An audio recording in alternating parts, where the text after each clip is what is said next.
Foreign funding case کا فیصلہ مارچ میں ہونے کا امکان۔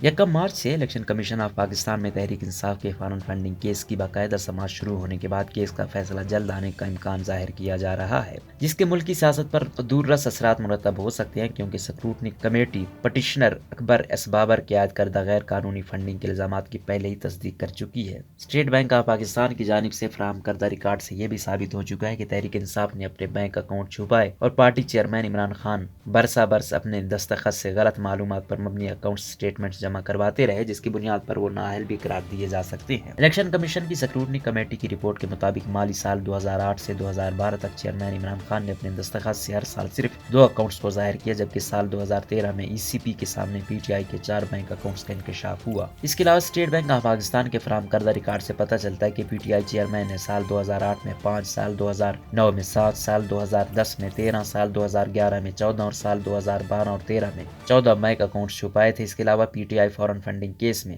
لاکھوں ڈالرز کی ٹرانزیکشنز بھی الیکشن کمیشن کے ساتھ شیئر نہیں کی گئیں۔ P T I foreign funding case میں الیکشن کمیشن کے حوالے کی جانے والی اسٹیٹ بینک آف پاکستان کی دستاویزات سے پتہ چلتا ہے کہ 14 غیر ممالک سے 20 لاکھ ڈالر سے زائد کی ٹرانزیکشنز اور پارٹی کے بینک کھاتوں میں کروڑوں روپے کی مقامی ٹرانزیکشنز کے بارے میں معلومات ای سی پی حکام کو فراہم نہیں کی گئیں۔ دستاویزات کی نقل کے مطابق تحریک انصاف کو 2013 میں ایک بھارتی کاروباری خاتون اور اس کے پاکستانی امریکی شوہر نے 29,800 ڈالرز کا چندہ بھی ملا، جو ممبئی بھارت میں رجسٹرڈ کمپنی کا مالک بھی ہے، لیکن ان کا چندہ بھی الیکشن کمیشن سے چھپایا گیا۔ پولیٹیکل پارٹیز آرڈر 2002 پارٹیوں کو غیر ملکی شہریوں سے چندہ وصول کرنے سے منع ہے۔ ای سی پی نے 4 جنوری 2022 کو اسکروٹنی کمیٹی کی رپورٹ شکایت کنندہ اکبر ایس بابر کے حوالے کی تھی، تاہم رپورٹ کے اہم حصوں کو خفیہ رکھا گیا، خاص طور پر اسٹیٹ بینک کے ذریعے حاصل کردہ تمام دستاویزات اور P T I bank statements جو بعد میں ان کے ساتھ شیئر کی گئی۔ اسٹیٹ بینک کی دستاویزات سے یہ بات سامنے آئی کہ ڈنمارک، جرمنی، متحدہ عرب امارات، Switzerland, Sweden, Singapore, New Zealand, Hong Kong, Finland, Denmark, Austria, سعودی عرب، ناروے اور متحدہ عرب امارات سمیت 14 مختلف ممالک سے ہونے والی لاکھوں ڈالر کی لین دین کو خفیہ رکھا گیا۔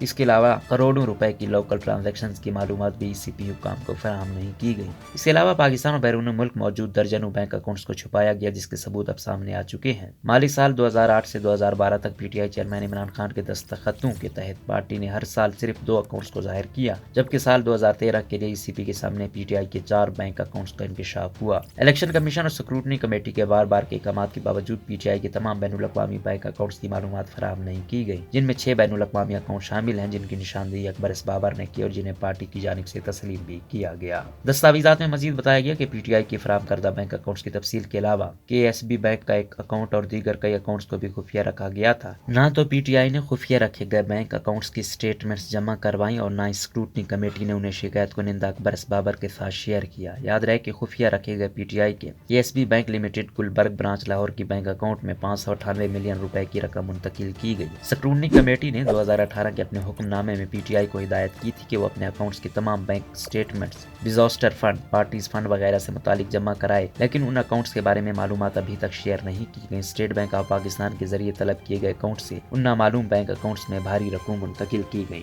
شکایت کنندہ اکبر ایس بابر کے مطابق پی ٹی آئی نے بیرون ملک رکھے ہوئے اپنے متعدد بینک اکاؤنٹ سے ایک بھی بینک سٹیٹمنٹ شیئر نہیں کی، یہاں تک کہ جن کی شناخت پی ٹی آئی نے کی اور انہیں تسلیم کیا، ان میں امریکہ میں پی ٹی آئی کے زیر انتظام bank of America accounts, P T I Canada اور سی آئی بی سی بینک اکاؤنٹ وغیرہ شامل ہیں۔ اسٹیٹ بینک کے ذریعے طلب کی گئی دستاویزات سے یہ بات بھی سامنے آئی ہے کہ پی ٹی آئی نے ای سی بی کے ساتھ 14 ممالک سے ملنے والے احتیاط کی تفصیلات بھی شیئر نہیں کی، جس میں کیمن آئی لینڈ میں رجسٹرڈ ایک آف شور کمپنی کے 20 لاکھ امریکی ڈالر سے زائد اور یو اے ای سے برسٹل انجینئرنگ سروسز سے 49,965 امریکی ڈالر شامل ہیں۔ اسٹیٹ بینک کی جاری کردہ دستاویزات کے مطابق ایک پاکستانی نژاد امریکی ناصر عزیز احمد اور اس کی بھارتی نژاد امریکی بیوی نے پی ٹی آئی کو 27,500 ڈالرز کا فنڈ دیا۔ 24 اپریل 2013 کو اس بھارتی جوڑے نے پارٹی فنڈ میں 25,000 ڈالرز کا چندہ دیا اور پھر 30 اپریل 2013 کو انہوں نے پی ٹی آئی کو مزید 2500 ڈالرز دیے۔ اکبر ایس بابر کا کہنا ہے کہ یہ بھی غیر قانونی فارن فنڈنگ کا معاملہ ہے، جس کی بنیاد پر الیکشن کمیشن ٹھیک انصاف پر بطور جماعت پابندی عائد کر سکتا ہے۔ روزنامہ قدرت کی ویڈیو دیکھنے کے لیے ابھی یوٹیوب چینل پر سبسکرائب کریں اور بیل آئیکن پر بھی کلک کریں۔